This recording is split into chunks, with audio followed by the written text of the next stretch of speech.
Selanjutnya pemirsa, melemahnya nilai tukar rupiah dinilai pengamat ekonomi Sumsel dapat memicu kenaikan harga pangan, terutama kebutuhan pangan yang bahan bakunya masih bergantung pada ekspor negara lain. Melemahnya nilai tukar rupiah terhadap dolar Amerika Serikat yang saat ini tembus 18.095,70 rupiah dinilai pengamat ekonomi Sumatera Selatan Muhammad Iksan Hajri dapat berdampak di berbagai sektor perekonomian. Mulai dari menurunnya nilai investasi saham nasional hingga meningkatnya harga pangan impor seperti gandum dan jagung.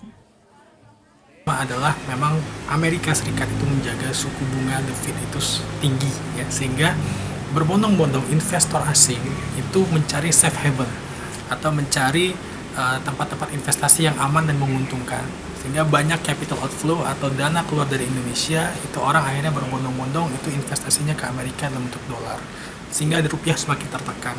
Namun di sisi lain, menurut Ihsan Hajri, harga dolar yang semakin tinggi berdampak positif bagi kebutuhan barang ekspor dan meningkatnya kunjungan wisatawan mancanegara.